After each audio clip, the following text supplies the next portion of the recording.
Assalamualaikum warahmatullahi wabarakatuh. Alhamdulillah, wassalatu wassalamu ala rasulillah wa ala alihi wa ashabihi wa man tabi'ahum bi ihsanin ila yaumil qiyamati, amma ba'd. Saudaraku sekalian, rahmat Allah Subhanahu wa taala, kaifa halukum?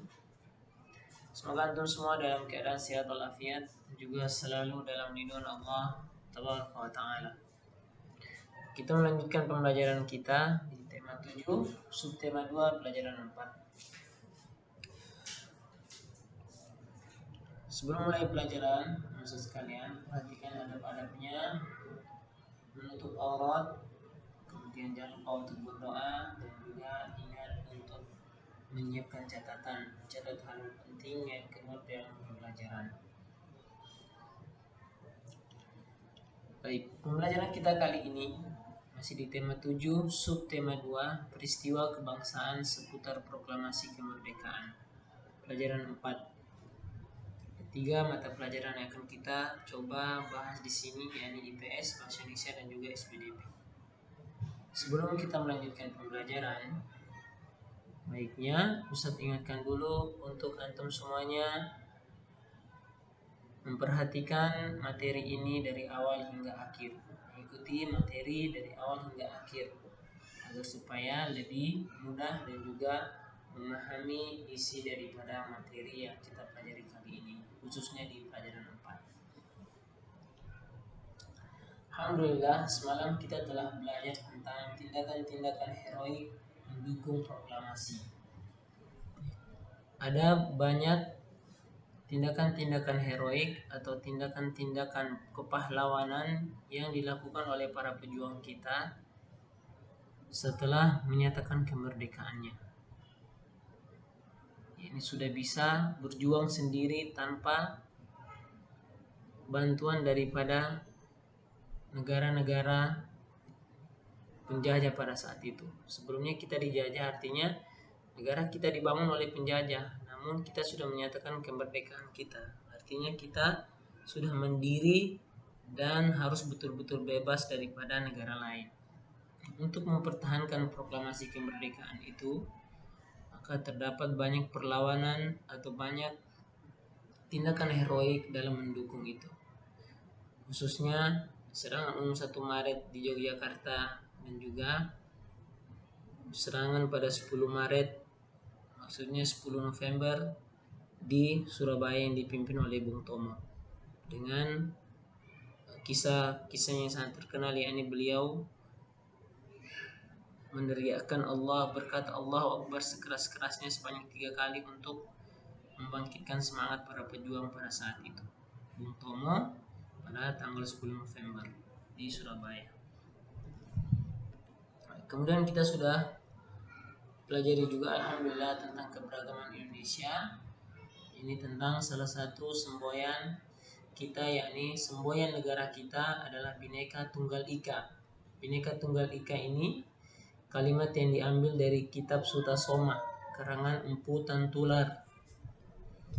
Arti daripada Bhinneka Tunggal Ika ini adalah meskipun kita berbeda-beda, tapi kita tetap satu. Meskipun kita berbeda-beda, tapi kita tetap satu. Arti daripada Bhinneka Tunggal Ika yang ditulis oleh Empu Tantular dalam bukunya Sutasoma. Kita masuki pelajaran 4. Setelah proses atau peristiwa proklamasi kemerdekaan Republik Indonesia, maka para bapak-bapak pendiri bangsa kita, para pejuang bangsa kita, mereka ingin membentuk suatu negara kesatuan. Namun untuk membentuk suatu negara kesatuan tentunya dibutuhkan alat-alat pendukung, dibutuhkan peraturan-peraturan, dibutuhkan undang-undang, dibutuhkan peraturan yang di dalamnya ada undang-undang untuk mengatur kehidupan berbangsa dan bernegara. Dibutuhkan juga alat-alat pendukung seperti alat pertahanan, tentara, kemudian Dibutuhkan juga lembaga-lembaga seperti gubernur, wali kota, kepala desa untuk menjaga daerah-daerah di seluruh negara kesatuan Republik Indonesia. Maka dari itu, maka para pendiri bangsa kita membuat sebuah atau melakukan musyawarah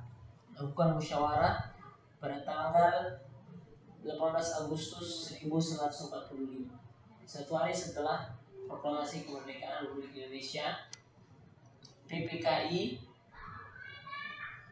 PPKI melakukan atau mengadakan sidangnya yang pertama di Gedung Kesenian Jakarta. PPKI ini merupakan singkatan daripada Panitia Pembentukan Kemerdekaan Indonesia. Panitia Pembentukan Kemerdekaan Indonesia, PPKI.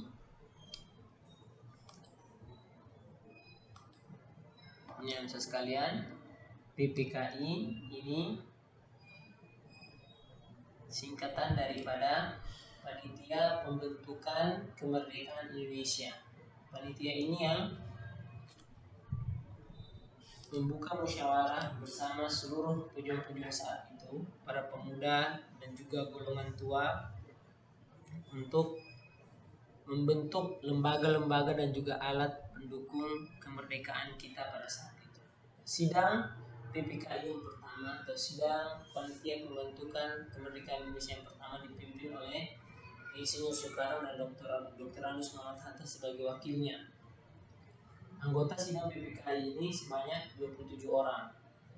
Ini sidang yang pertama tanggal 18 Agustus 1945. Nah, melalui pembahasan secara musyawarah, sidang mengambil keputusan penting. Yang pertama, menetapkan undang-undang sebagai dasar negara konstitusi Republik Indonesia. Menetapkan undang-undang dasar 1945 yang sering kita baca pada hari Senin. Kemudian memilih presiden dan wakil presiden. Memilih pemimpin. Suatu negara kalau mau berdiri tentunya butuh pemimpin. Diangkatlah Insinyur Soekarno sebagai presiden dan juga Dr. Anus Muhammad Hatta sebagai wakilnya. Yang pertama, presiden dan wakil presiden yang pertama. Kemudian besoknya, ini pada hari Ahadnya, tanggal 15 Agustus hari Sabtu, tanggal 17 Agustus hari Jumat. Hari Ahadnya, tanggal 19 Agustus 1945, mereka sidang lagi. Sidang kedua di sidang PPKI atau Panitia Pembentukan Kemerdekaan Indonesia. Sidang kemudian hasil sidangnya yakni menetapkan 12 kementerian untuk membantu presiden. Dibuat atau dibentuk atau dipilih menteri-menteri, kementerian-kementerian dipilih untuk membantu presiden. Jadi menteri itu fungsinya adalah untuk membantu pekerjaan presiden. Nah, dan juga dibentuk 8 provinsi. Kalau sekarang ada 34 provinsi di Indonesia. Dulu pada saat pembentukan pertama dalam sidang PPKI tanggal 19 Agustus 1945, maka baru dibentuk 8 provinsi. Yakni ada Provinsi Sumatera, kemudian Provinsi Jawa Barat, kemudian Provinsi Jawa Tengah, Provinsi Jawa Timur, Provinsi Sunda Kecil, Provinsi Maluku, Provinsi Sulawesi, dan Provinsi Kalimantan. Ini 8 provinsi pertama yang ada di Indonesia. Provinsi Sumatera, Jawa Barat, Jawa Tengah, Jawa Timur, Sunda Kecil, Maluku, Provinsi Sulawesi, dan juga Provinsi Kalimantan. Nah, pada saat ini kenapa tidak ada Provinsi Papua, padahal mereka juga pulau terbesar sendiri. Pada saat ini Papua masih dikuasai oleh Belanda. Jadi kita sudah merdeka, tapi Nanusa sekalian, negara kita itu batasnya cuma sampai di Maluku saja, cuma sampai di Maluku, dari Aceh sampai Maluku. Papua pada saat itu perjanjian kemerdekaan kita adalah Papua belum termasuk di dalam, atau Papua tidak dianggap sebagai negara kita pada saat itu. Setelah peristiwa-peristiwa ini baru rakyat Indonesia atau para pejuang kita kemudian menyerang Belanda yang menguasai Papua saat itu. Setelah itu baru Papua direbut kembali masuk di dalam NKRI. Nah, ini dia hasil daripada PPKI sidang pertama dan juga sidang kedua.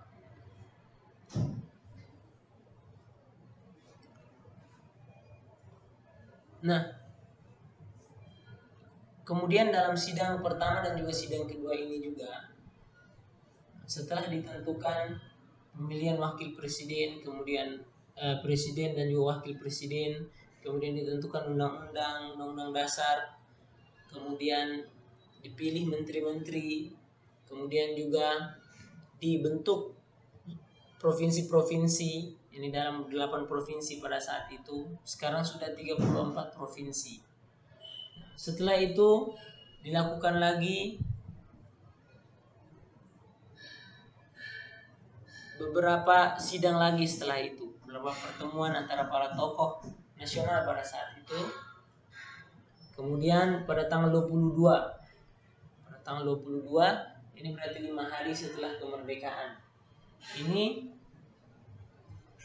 rapat dan dibentuk TKR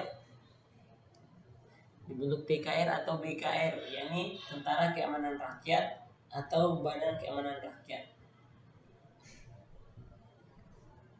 Tentara Keamanan Rakyat atau Badan Keamanan Rakyat. Ini atau bisa lihat di sini TKR, Tentara Keamanan Rakyat. Nah, ini bakalan menjadi cikal bakal daripada TNI atau Tentara Nasional Indonesia. Sekarang namanya sudah TNI, dulu namanya TKR, Tentara Keamanan Rakyat.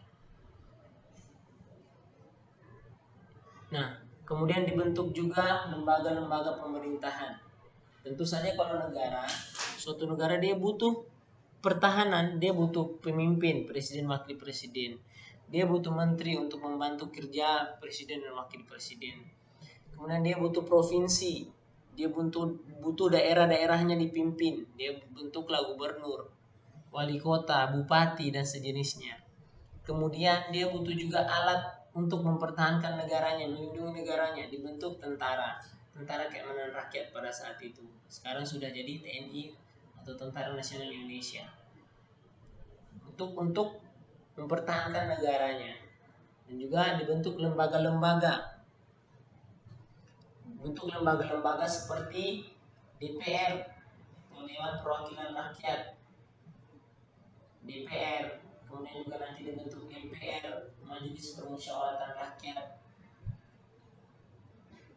Jadi lembaga-lembaga ini diperlukan dalam suatu negara, harus dibentuk untuk membantu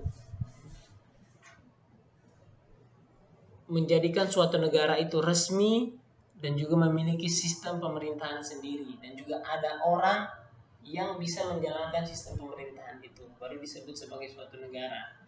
Artinya suatu negara itu dia sudah otonom, dia bisa berdikari atau dia bisa mengurus dirinya sendiri. Ini diperlukan lembaga-lembaga dan juga alat-alat. Nah, ini ditetapkan di dalam sidang PPKI, sidang panitia pembentukan kemerdekaan Indonesia. Nah, manusia sekalian rahmat Allah Subhanahu wa taala. Berikutnya kita akan membaca secara kritis. Antum bisa lihat di buku antum di halaman 115.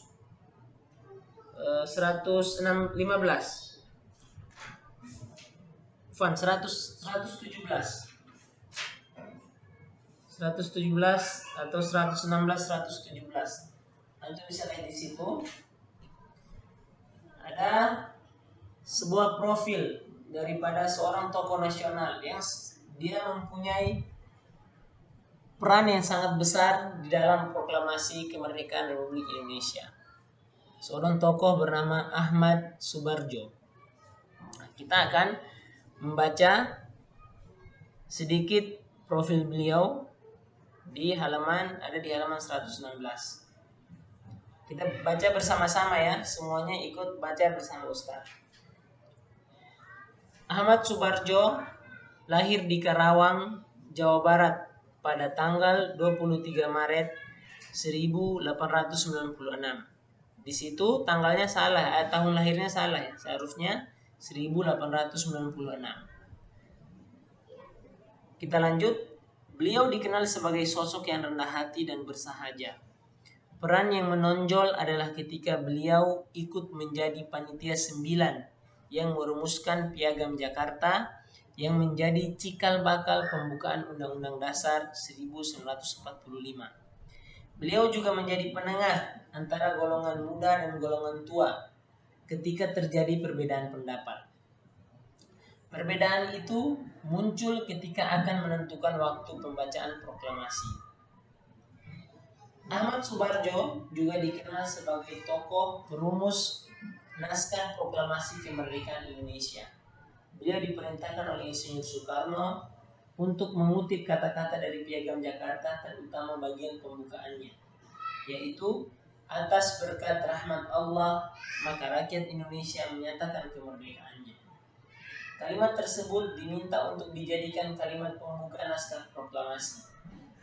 Pada akhirnya disepakati kalimat pertama pada teks proklamasi kemerdekaan Indonesia adalah kami bangsa Indonesia dengan ini menyatakan kemerdekaan Indonesia. Kalimat ini berasal dari kutipan alinea ketiga Piagam Jakarta.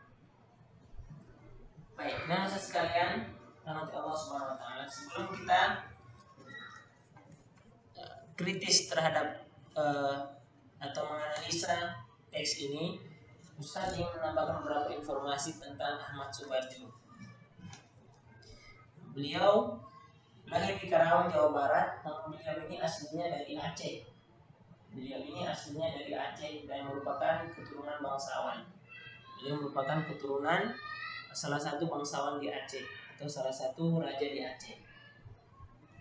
Namun beliau, bapaknya atau orang tuanya merantau ke Jawa Barat dan beliau lahir di Karawang, Jawa Barat. Nah, beliau ini sangat cerdas. Ahmad Subarjo ini sangat cerdas, Masya Allah. Beliau menamatkan sarjananya atau S1-nya beliau kuliah di Belanda, satu kampus dengan Muhammad Hatta, Dr. Muhammad Hatta yang di Universitas Leiden di Nederland atau di Belanda. Jadi beliau merupakan mahasiswa yang sama sekolahnya dengan Dr. Muhammad Hatta, namun beliau di atas dari Muhammad Hatta atau beliau seniornya Muhammad Hatta. Abang kelasnya Dr. Muhammad Hatta. Nah, setelah pulang dari Belanda, setelah kuliah dari Belanda pulang ke Indonesia, beliau mulai ikut untuk membela bangsa Indonesia melalui pendidikan atau melalui politik, tidak hanya berperang melalui fisik, tapi juga mengajarkan sistem berperang secara politik. Beliau ini sangat cerdas, manusia sekalian dalam Allah Subhanahu wa taala. Nah, salah satu tempat yang menjadi tempat kediaman Insinyur Soekarno dan Dr. Muhammad Hatta setelah peristiwa Rengas Dengklok adalah rumah daripada Laksamana Maeda. Laksamana Maeda ini merupakan teman dekat daripada Ahmad Subarjo. Laksamana Maeda ini yang membantu menyembunyikan Insinyur Soekarno dan Dr. Muhammad Hatta daripada pengejaran bangsa Jepang pada saat itu. Nah, Laksamana Maeda ini teman dekat daripada Ahmad Subarjo. Dan beliau, Ahmad Subarjo ini salah satu perumus Piagam Jakarta.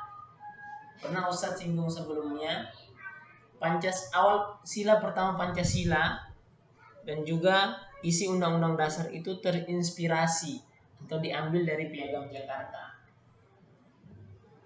Jadi Piagam Jakarta itu isinya yang pertama wajib menjalankan syariat Islam bagi para pemeluknya. Isi daripada Piagam Jakarta, kemudian di copy paste, kemudian dipakai di Undang-Undang Dasar kita dan juga di Pancasila. Namun karena sebab keberagaman, karena pejuang kita banyak juga yang dari orang-orang Nasrani, maka kemudian para pendiri bangsa kita rapat kembali berdebat, akhirnya tidak jadi memakai sila pertama tersebut. Akhirnya sila pertamanya diganti ketuhanan yang Maha Esa, dan ini ada di Undang-Undang Dasar dan juga ada di Pancasila. Membuat Piagam Jakarta ini salah satunya adalah beliau ini, Ahmad Subarjo. Ahmad Subarjo. Nah, sekarang kita baca secara kritis teks ini. Kita tentukan beberapa kata, 3 kata saja tentang kata baku dan tidak baku di dalam paragraf ini. Antum bisa perhatikan anak sekalian. Pertama tentunya nama daripada beliau sendiri, yakni Ahmad Subarjo. Ini di buku juga ada salah penulisan, antum bisa perbaiki di situ. Ini namanya masih memakai ejaan nama yang sekarang sudah tidak dianggap baku lagi. Kita sudah tidak sudah mengalami perubahan penulisan. Karena sekarang kita memakai sistem penulisan PUEBI. Kita menulis harus berdasarkan PUEBI atau Panduan Umum Ejaan Bahasa Indonesia. Antum kalau menulis harus mengikuti aturan ini. PUEBI, Panduan Umum Ejaan Bahasa Indonesia. Ini antum bisa catat di buku antum. Panduan Umum Ejaan Bahasa Indonesia. Kemudian kata yang kedua adalah Soekarno. Dari kata Soekarno yang di sini. Bacanya sama, penulisannya berbeda. Karena ini ejaan lama, ini yang paling terbaru. Ini sudah berdasarkan Panduan Umum Ejaan Bahasa Indonesia yang dikeluarkan oleh Badan Bahasa Kementerian Pendidikan dan Kebudayaan Republik Indonesia. Sekarang diketuai oleh Menteri kita Pak Nadiem Makarim. Nah, kemudian ada penggunaan kata di. Yang benar adalah dikenal. Seperti di sini Ahmad Subarjo dikenal juga atau juga dikenal sebagai tokoh perumus naskah proklamasi kemerdekaan Indonesia. Dikenal, kenapa disambung? Tidak dipisah karena di sini bukan sebagai kata keterangan, bukan sebagai kata keterangan atau bukan sebagai kata tunjuk. Dia di sini sebagai imbuhan atau kata depan yang ditambah ke suatu kata, biasanya ditambah di kata-kata kerja. Artinya tidak boleh dipisah karena bukan kata keterangan atau kata tunjuk. Jadi harus disambung. Karena kenal ini bukan nama tempat, bukan juga nama keterangan waktu. Jadi dia tidak boleh dipisah dengan kata di. Itu dia sedikit penjelasan tentang Ahmad Subarjo dan juga beberapa kata-kata yang sudah mengalami perubahan sesuai standar Panduan Umum Ejaan Bahasa Indonesia yang berlaku sekarang. Nah, kemudian anak sekalian rahmat Allah Subhanahu wa taala. Di negara kita terdapat berbagai macam unsur-unsur budaya. Unsur-unsur budaya sangat banyak. Tapi secara umum ada 7 unsur budaya yang ada di negara kita, yang membentuk negara kita. Ada 7 unsur budaya. Yang pertama, agama atau kepercayaan. Ada 6 agama yang diakui sebagai sah agama nasional, agama yang diakui di negara kita itu ada 6. Yakni ada Islam, kemudian ada Protestan, ada Katolik, kemudian ada Hindu, Buddha, dan juga Konghucu. Konghucu ini agama terakhir yang diakui. Sebelumnya ada 5 agama: Islam, Protestan, Katolik, Kristen Protestan ya, Kristen Protestan, Katolik, Buddha, Hindu, dan juga yang terakhir adalah Konghucu. Nah, kemudian mata pencarian. Mata pencarian unsur-unsur budaya berikutnya yakni mata pencarian. Indonesia terdapat berbagai jenis mata pencarian, mulai dari petani, nelayan, peternak, orang pekerja kantoran, buruh, tukang, dan berbagai macam jenis-jenis mata pencaharian yang ada di Indonesia yang membentuk unsur-unsur budaya. Kemudian yang ketiga, teknologi dan peralatan. Ini juga mempengaruhi budaya. Yang awalnya teknologi masih biasa-biasa saja, sekarang sudah makin canggih mengikuti perkembangan zaman. Kemudian kesenian. Kesenian ini bukan hanya sebatas tarian saja. Ada kesenian pantun, kesenian ukir, kesenian tulisan. Ini juga membentuk atau menjadi salah satu unsur budaya suatu bangsa. Kemudian pengetahuan juga mampu merubah suatu kebudayaan. Karena semakin berkembangnya zaman, maka pengetahuan juga semakin diupdate, semakin diperbaharui mengikuti perkembangan zaman. Dulunya orang jalan naik kuda, sekarang sudah jalan naik mobil. Dulu orang belajar menggunakan kapur tulis, sekarang sudah menggunakan spidol. Bahkan sekarang guru ngajar lewat laptop. Pengetahuan sudah semakin berkembang, dan juga semakin berkembangnya zaman, budaya juga ikut berubah. Kemudian sistem kemasyarakatan. Di Indonesia masih ada beberapa daerah yang mempertahankan sistem adat istiadatnya, sistem kemasyarakatannya. Dalam hal menikah, kemudian kehidupan sehari-harinya, ketika mau melakukan suatu acara, pesta. Ini ada beberapa daerah yang masih mempertahankan adat istiadatnya. Maka kalau kita boleh mengikuti, tapi selama dengan catatan sistem adat itu mengikuti syariat Islam. Kalau tidak, maka kita tinggalkan. Kemudian bahasa. Ini merupakan salah satu faktor penting di dalam kebudayaan suatu bangsa. Bahasa. Di negara kita itu terdapat 750 bahasa daerah.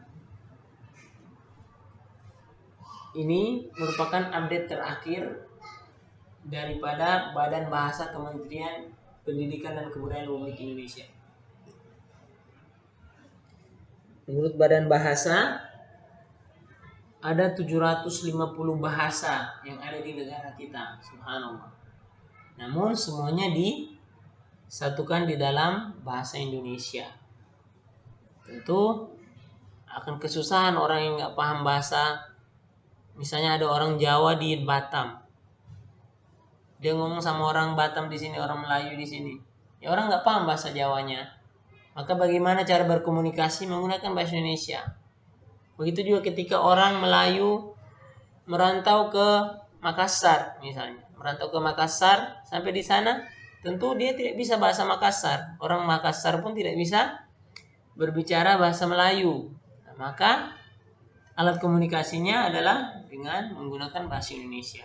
Jadi bahasa ini sangat penting di dalam kelestarian budaya suatu bangsa. Nah, demikian nanosa sekalian pembelajaran kita pada pagi hari ini. Barakallahu fikum. Ada tugas yang sudah berikan kepada antum. mencatat halaman 113 dan juga 114. Catat halaman 113 dan juga 114. Ini mohon untuk dicatat dan juga nanti diupload di Google Classroom. Barakallahu fikum, jazakumullah khairan. Terima kasih banyak saya ucapkan kepada antum semuanya atas perhatian dan juga kehadirannya dari awal materi sampai akhir materi ini. Sallallahu wasallam ala nabiyina Muhammadin wa ala alihi wa sahbihi ajma'in. Subhanakallahumma wa bihamdika asyhadu an la ilaha illa anta astaghfiruka wa atubu ilaik.